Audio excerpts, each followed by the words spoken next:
Почитувани добро вечер, јас сум Александар Видиновски, вие гледате само вистина, вечерва со Илија Димовски, добро вечер. Добро вечер, фала на поканата. И со Гордан Ѓорѓиев, за прв пат сум со вас во емисија, ви благодарам што прифативте поканата, секогаш искрено се радувам кога нов човек ќе ми дојде во емисија. Добар водител, почитуван соговорник, за политички да влезем. Да, ви благодарам. Да. Мислев да влезам да ја почнем емисијава со политика, меѓутоа ајде тоа што можеби најактуелно е тоа што социјалните мрежи се преплавени денеска од граѓани кои што добиваат предупредувања, опомени заради сообраќајни прекршоци, што значи дека и во пракса почна тестирањето на Safe City. И сега тој е првиот муавет, дечки ова функционира, и вториот муавет што се прави, ќе видиме колку ќе трае, ние некогаш уметници сме да најдеме дупки и да направиме и од ова да биде селективно. Јас си поминав денеска без предупредување, без SMS порака, иако ја познавам доста луѓе кои што добијат, добар правец, имаше и во минатото некои обиди да се воведат ред да се воведе во државата, бар во тие основни работи каде што зависи безбедноста, животот и така натаму, губиме по 150 на луѓе годишно како да сме среде војна во сообраќај. Се надевам дека ова ќе биде надоградувано во текот на следниот период. Прво, ќе биде расширено секаде низ државата.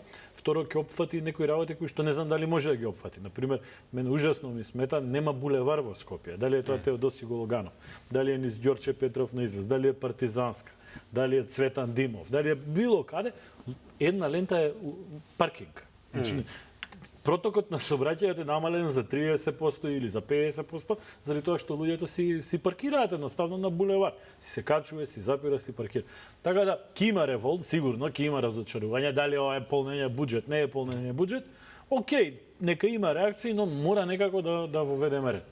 Ова е една сфера, друга сфера е со фрлањето на ѓубрето, трета сфера, ако сакате, јас сум гласал еден закон кој што беше исто непопуларен на времето, тоа беше за контрола на каде смее да се пуши цигари, мислам дека и тоа треба да дојде на дневен ред, да се врати тоа законодавство кое што беше пред 10 години, фрлање ѓубре и така натака, основни карактеристики на едно цивилизацијско однесување. Ние како да одиме наназад, не како да одиме нанапред како општество. И затоа во принцип јас го поддржувам ова регулатива и се надевам дека ќе биде и поширок. Да, имаше и пред 10-15 години некои закони се носат за безбедност сообраќај, за хигиена на улица, го правевме муавет малце пред емисијата, се казнуваше за неносење појас, меѓутоа сега после 15 години се вративме пак на почетна точка, место да отидевме уште многу понапред. На прво гостување сега ме терате во Фалан Груевски. Тоа беше точно дека во време кога се стегна сообраќајните правила и така натаму, носење на појас, поминување на пешачки и така натаму. И тогаш беа поздравени, и сега се поздравени. Ја еве ќе ви кажам, јас сум горд носител на прва опомена денеска кога доаѓав на Канал 5. PS2 сум возел, PS е дозволено. И се е во ред. Рековте, не почнуваме со политика. Врвен чин на политика е граѓаните ги почитуваат правилата, при тоа под еден услов. Тие правила да бидат почитувани од сите. Бидејќи ако видиме ерозија на системот, ако Илија може да се јави да му скинат неговата казна, а ја не можам да се јавам, тоаш ништо од оваа работа нема биде, како и многу други претходни работи. Сега, ние сме изгорени и откочани, во многу нешта сме изгорени, и физички, и метафизички, ако сакате, и тие стандарди, ако не ги поставиме во општество денес, повеќе него отколку вчера, нема да успее работа, едноставно, и оваа иницијатива Safe City, која што е безбедносна, која што е правила на игра, која што е да се сопрат нерегистрирани возила, значи елементарни правила на игра, ако не ги поставиме, повторно ќе се видиме за една година и ќе речеме па не ја бива, дајте друга. Да, дека бидејќи денеска на вестите гледав на Канал 5 анкета луѓе кога прават, луѓето барат казни.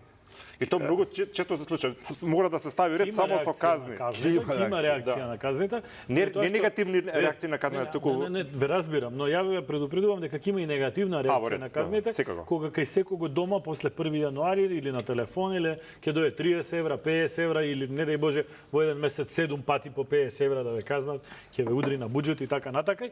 Но нема друг начин освен да се еве привикнеме дека мора, видете, прошетете вие изворедно го правите тоа последните 6 месеци или година дена, нели, лоцирајќи зони и така натака. Но погледнете еднаш кога прошетате, сега стана видливи некако. Сега стана видливи. Некогаш прошетете со камерата надоле. Односно, видете по тротоарите ние колку имаме мастики излепени, значи базична работа збора. Колку илјадници луѓе по тие илјадници пати требало да плукнат за да имаме толку мастики по сите пешачки зони во Шкопје, во Велес, во Битола, во Прилеп, било каде. Значи не Околу 65.000 мастики во 12 сати има, како што ми казни. Значи и од тој аспект треба да се соочиме. Сега сите се фрустрираме, сите се нервираме, не сме да работите. Системот, државата, администрацијата со право, никого не бранам, напротив, но мораме да некако цивилизацијски правиме исчекори да почнеме да личиме европска држава. Не фрустрира тоа што не сме во ЕУ, ама дај барем да покажеме дека како луѓе, како поединци, кога можеме секогаш кога ќе отидеме во Австрија, во Германија, во Белгија, во Холандија, да се восхитуваме и да го почитуваме редот кој што функционира, да раскажуваме тука како не смееш да колата да излезе на надвор од линијата кај што е паркирано и така натака, дека во странство се воодушуваме на тие работи. Дека има достава 2 сати, 3 сати во денот по маркети, по се кај нас. Кој кога сака истовара, запира комбе, затвора пола улица или цела улица, се симнуваат јогурти, млека, едноставно не може така. Мора да се Само уште една реченица на оваа тема. Граѓаните не веруваат во системот, да не заборавиме. Значи ова сега се надеваме дека ова е воспоставување на некој систем или микросистем во одредена област. Заради тоа што веруваме во дигитализацијата. Дека нема Илија ќе биде казна, да се докаже. И ќе почекаме да се докаже, бидејќи имаме многу ниска доверба во системот и ќе има многу отпори веројатно баш на оваа тема.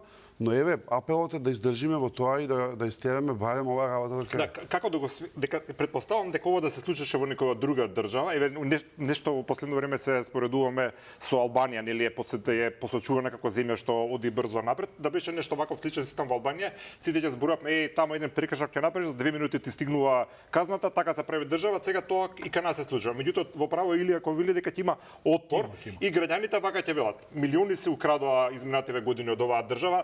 Секој си прави што сака. Да, секој си прави што сака и сега за моите 20-30 евра што не сум возел 50 на час, сум возел 53. Како луѓето да научат дека треба да бидат да промената кој што сака да видат во општеството? За среќа или за жал, повеќе за жал, но во случај за среќа, во Македонија се уште има типологија таа социолошка, еден вид се вика поданичка политичка култура. Бидејќи клиентелистичка во одредена смисла. Тоа значи да граѓаните ако се научат, сега јас не ќе употребам зборот дресираат, пошто е груб збор, но демократиите се градели и преку тој тип на дресура. Зборам ако имате праведни политики воспоставени каде што нема ерозија на системот или нема дупчиња во браната. Ќе се навикнат и тоа како што навикнавме дека нема да поминуваме на црвено, ако сме поминувале на црвено со коли или ко пешаци, сега е тоа прилично постегнато барем во главниот град, така и ново. Ако издржи системот на ова поле, ќе се научат граѓаните, немате никаква дилема. Јас прв ќе се платам казата, иако 52 сега можеше малку се ми попушта. Добро, многу добивте сега една честитка така. Така е опомена. Добро. Честитките после нова година. Да, многу често се вели дека младите многу побрзо се учат на овие, да речеме, нови правила, повозрастните многу често побавно да процесите такви, што е можеби разбирливо, поинако животно искуство и така натаму. Заради тоа цело време велиме треба да се работи со младите на повеќе полиња. Пред околу 3 недели организиравме една дебата тука каде што беа дел од помладоците на дел од политичките партии. Имаше многу различни реакции по гостувањето. Вие дали ја гледавте емисијата и ако ја гледавте, каков впечаток овие млади политичари оставија врз вас? Да, гледав нешто од емисијата. Прво благодарност дека сте ги поканиле да имаат прилика да дискутираат, бидејќи малку имаат прилика да дискутираат. Некојаш партиите не ги пуштаат, тоа не е баш такво непуштање, ама во суштина се знае кој оди на телевизија од партиите. Младите се, да не одам со флоскули, младите во партиите имаат тешка улога, у тешка ситуација се. Би рекол во сите, не знам како е точно во ВМРО, но бидејќи водам Академија за млади политичари, од прилика знам како е. Зошто се во тешка? Во голема мерка се условно кажам под јаремот на сениорите. Или сениорите им се некаков главен и единствен репер во политиката.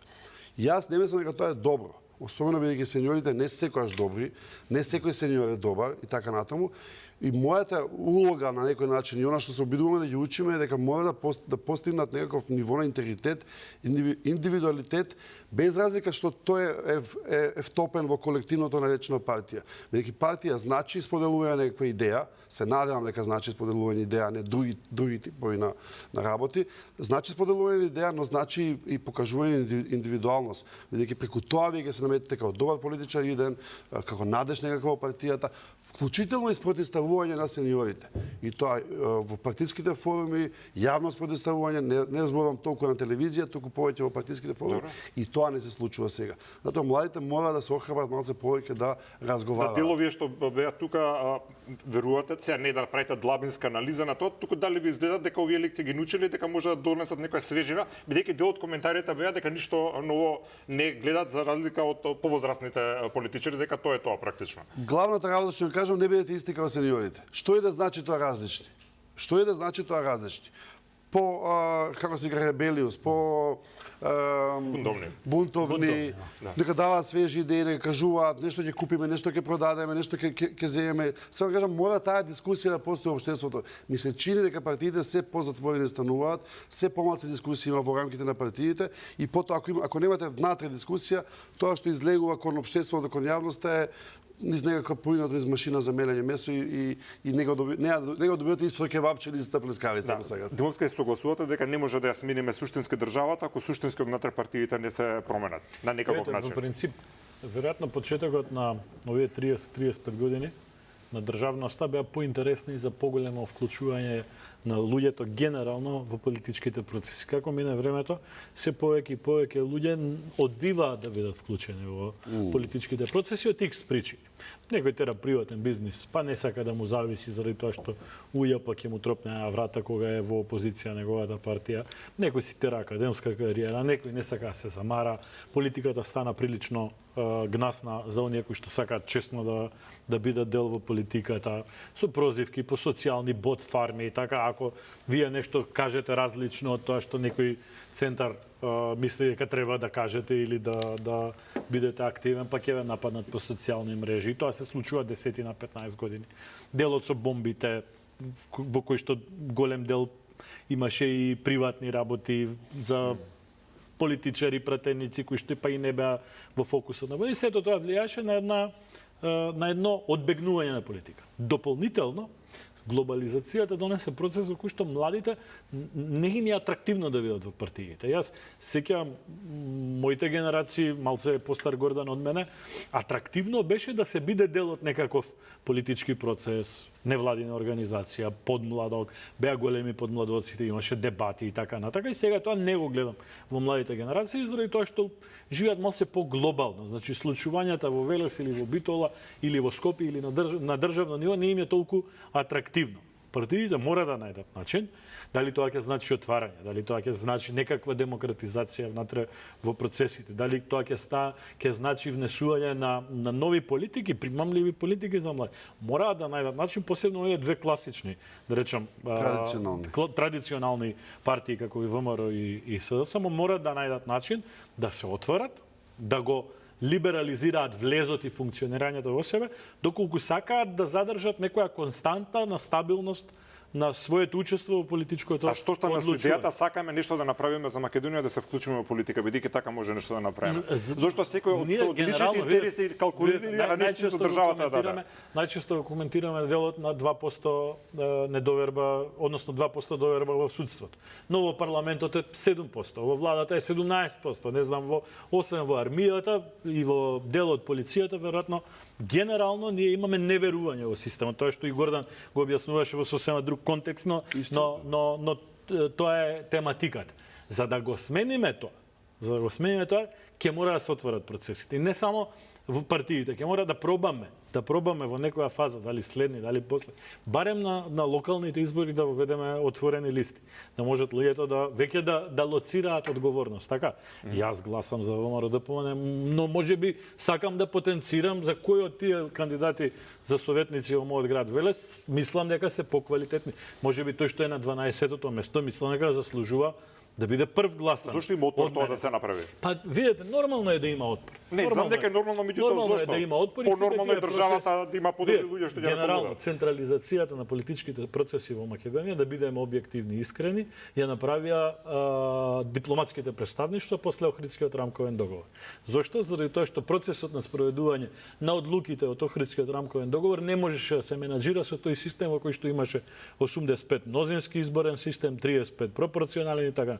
Имаше проблем, голем дел од пратениците одбиваа да ги гласаат одлуките и законите поврзани со Охридскиот рамковен договор и под спонзорство, јас си ги памтам луѓето што беа во работната група, под спонзорство на меѓународната заедница се донесе овој систем на избори со 6 изборни единици, со затворени листи, по 20 пратеници, така натака, но треба да бидеме објективни дека тоа и на странците им одговараше, така да ќе треба да се изнадри и сега да ги прашате, и сега им одговара овој. Зошто им одговара тоа на странците? Заради тоа што им е полесно со 20 луѓе да разговараат отколку што со 30, 50, 70 луѓе. Или да биде процес на отворен политички процес. Така да ќе мора да се најде внатрешна сила. Тоа нема да биде, немој да се надевате. Немој да се надевате дека некоја невладина организација од странство или институт или амбасада има интерес овие процеси да се демократизираат. Не, вака е поедноставно во делот на контрола, менеджмент и така натака.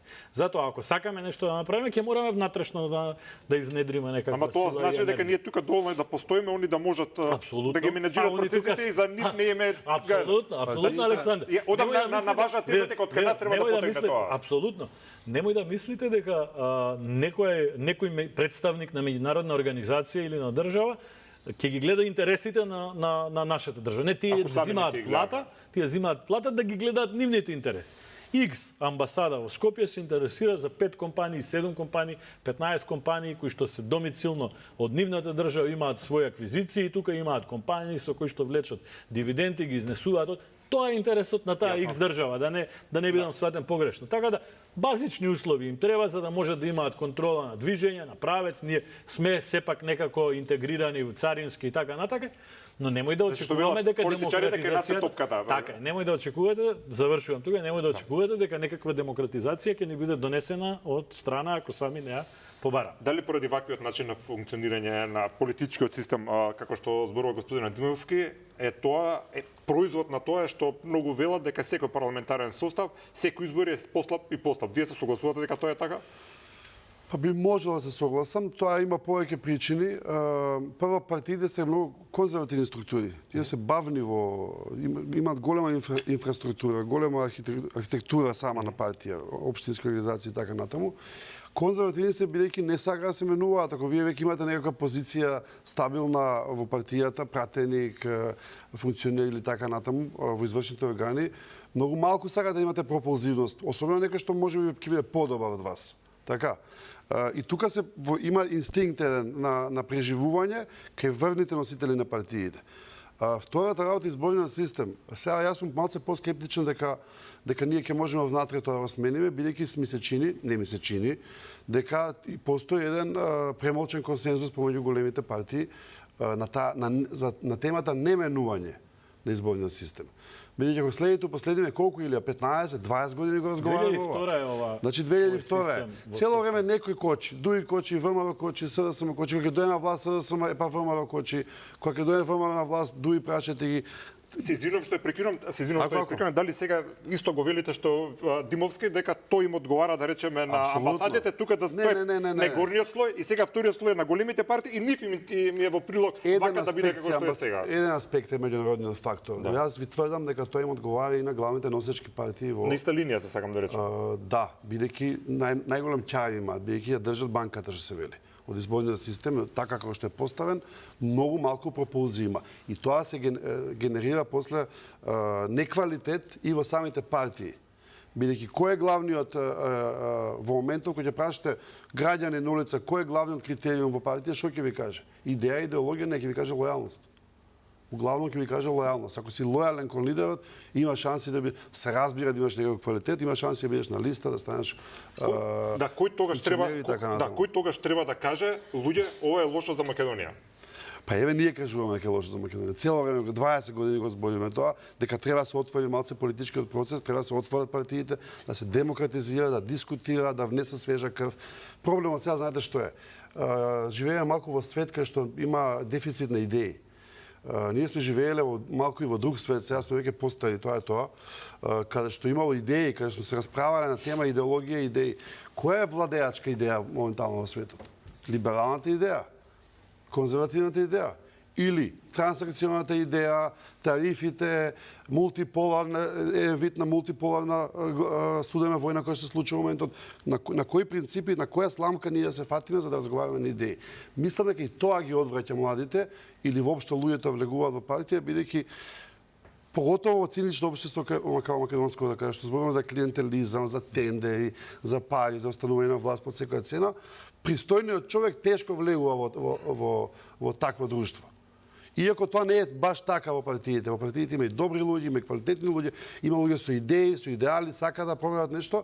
Прашањето е на перцепција, прашањето е на кое е мнозинството моментално во таа конјунктура во одредена партија. Како и во сите влади што има добри и лоши чекори, затоа на почетокот реков да метирате да го повалам Груевски, претпоставам дека има и нешто добро таму, не е се црно-бело. Сека влада има и нешто позитивно и нешто негативно. Во моје време се беше црно. За Груевски се вака малце како не носталгија да не. Не е носталгија, но се разбира, кога сте во виорот на политичката битка и дебата, имате тенденција да ги зацрнувате работите и да не ги акцентирате, што е голем проблем во политиката, не само тука, веќе секаде, вклучително и во Америка.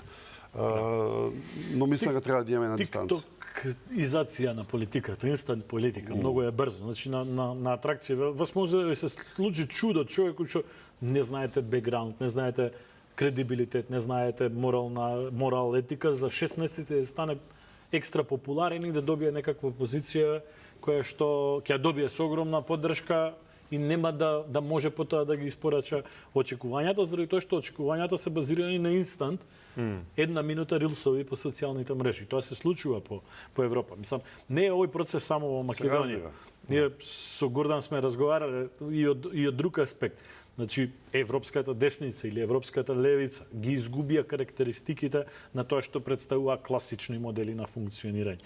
Вие сите квалификуваме во Европа, се појавува радикална десница. Не, се пополнува простор заради тоа што десницата стана центар, левицата ја снема, исчезна, непрепознатлива и така. Тие се процесите кои што и кај нас се пресликуваат и се повторуваат. Добро, дел од размислувањата се вакви. Сега тука завршуваме за делот од политичките партии.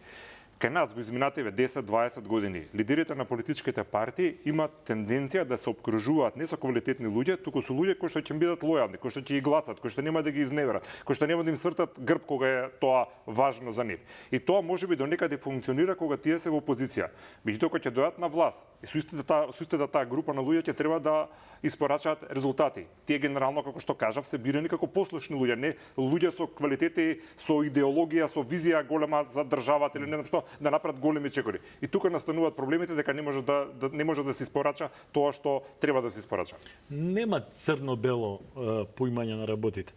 Има и такви луѓе, има и луѓе кои што се комотни да влегуваат во конфликт, секако во рамки на партиското функционирање, во рамки на базично достоинствено однесување, почит и така натака, градење на некаква функционална хиерархија каква што мора да биде политичката партија, но не е така во целост каква што е перцепцијата од јавност. Во партиите, од моје искуство и во периодот кога сум бил дел од највисокото раководство на партијата и ова сега, иако не сум дел воопшто од структурите на партијата и она претходно што било за време на Липчо Ѓурѓевски, знам дека дебатите внатре во партијата секогаш знаат да бидат и пожестоки и поагресивни. Јас ќе ви кажам еден пример. Ви текнува се законот за високо образование, кој што 2015 година се обиде мнозинството на ВМРО да помогне и владата да го донесе, кој што во суштина беше квалитетен, но не беше подготвен теренот, јавноста не беше спремна, универзитетите, студентите и така натаму. Јас памтам дека во тоа време, во рамки на највисокото раководство, 10-15 луѓе во ВМРО сме имале такви тешки кавги помеѓу нас за тоа дали и кога треба да се донесе тој закон и каков треба да биде. Не суштината на законот. Сите бевме дека треба да се донесе таква суштина, но околу методологијата. Да ви ги раскажувам сега репликите кои што оделе помеѓу нас десетина луѓе, нема да ви се верува и ќе мислите дека сето тоа е некаква фикција или измисленост, но апсолутно сме се соочувале, точка по точка, член по член сме ги разгледувале. Верувам дека има такви моменти и на другата страна. Се надевам дека тоа и денеска функционира во оние тела каде што се носат одлуките.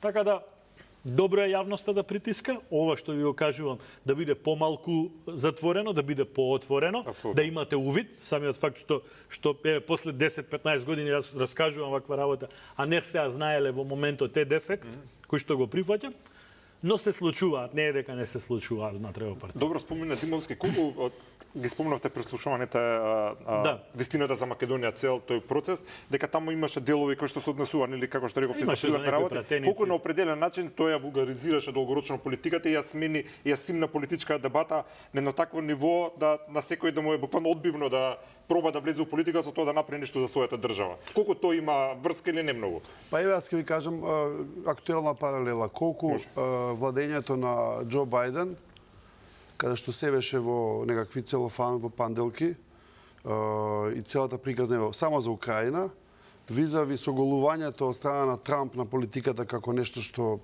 може да се преговара, да се договара, нема тука демократија, нема либерално. Колку тоа нас условно кажам, ни ја згадува политиката. Веројатно ни ја згадува, така? Политиката знае да биде нечиста, знае да биде клоцање под маса, но во суштина е исклучително потребна работа. Бидејќи нема како да се менаџираат процесите во општеството без политика, без некакво здружување, тоа се политички партии, и без некаков разговор помеѓу различни страни како да се подобри општеството, сега зборувам во идеална варијанта во теорија. Вие кажувате за лојалноста. Јас тврдам дека лојалноста во една радикална форма му штети на врвот на лидерството. Бидејќи на крајот што е лојалноста? Лојалноста е пропусница за што? Например, за овој што земал 400 евро што завршил затвор од ИПАРД агенцијата. Како му штети? Како не му штети тоа на премиерот Мицковски или на власта? Многу му штети. А ние знаеме дека заради лојалности бил нешто во партија, завршил работа, го држи Кратово, го држи Пекчево, го држи Берово и така натаму, му се попушта многу работи во име на таа лојалност. И таа прави после тој споил систем го прави катастрофален, на крајот секој се удри врз првиот човек или првите луѓе или владата. Да, на среден или на долг рок. Знаете во што е иронијата? Бат од тоа што јас што сум го гледал во таа, да речем, структура во која што тие што глумеа најлојални, најпослушни, тие први одеа во СЈО да го кодошат лидерот или лидерството на партијата. Така да не е клучот дека баш најлојалните и најпослушните ти се најфункционални, најсистемски или најквалитетни. Знаете, од лојални луѓе не можете да создадете квалитетни луѓе ако базично не го носат квалитетот. Од квалитетни луѓе, ако принципиелно постапувате и работите, може да создадете лојални луѓе во функционална смисла. Ние треба да заборавиме времето во кое што ќе зборуваме за некаква лична лојалност заради тоа што не знам сме се заветиле едни на други.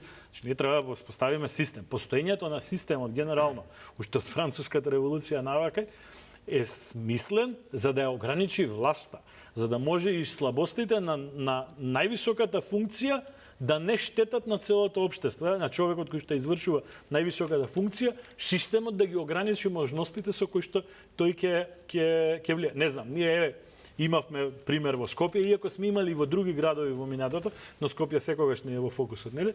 Ќе избереме градоначелник, недопирлива функција, не можеш да ја промениш никако. И се од еден човек зависи дали тој град ќе функционира, ќе се гради, ќе се инвестира, култура, спорт, улици и така натаму или не.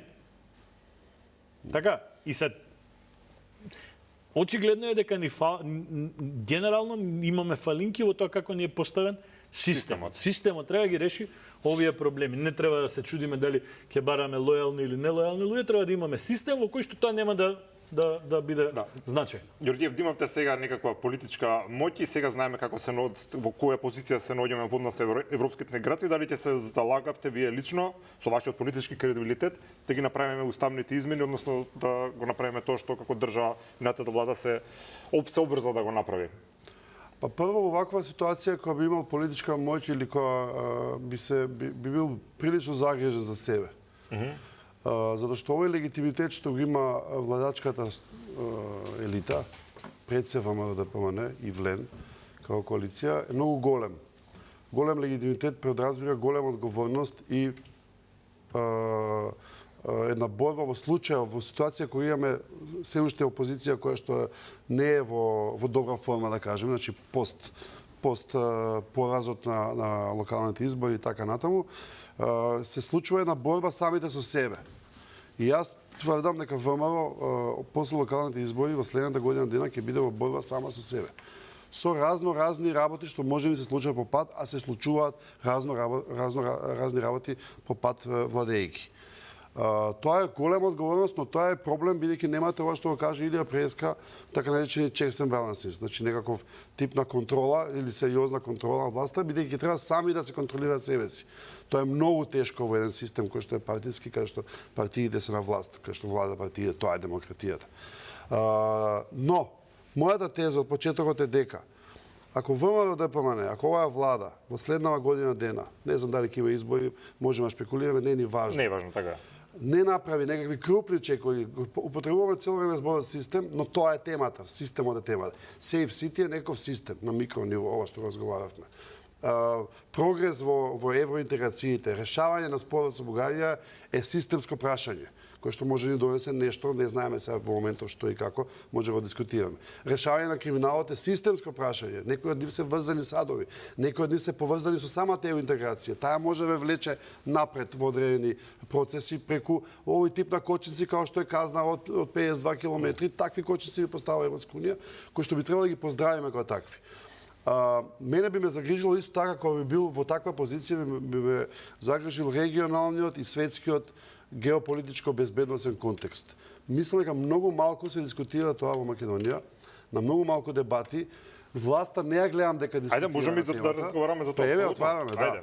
Не гледам дека разговара, дали сега мислиме дека сме ние во капсула некаква или придобивките од заем со НАТО се доволни. Јас мислам дека не се доволни. Добро, само сакам се извинувам, че прекинувам, сакам да знам од која призма да го дослушам ово што го зборувате. Вие мислите дека треба да ги направиме уставните измени?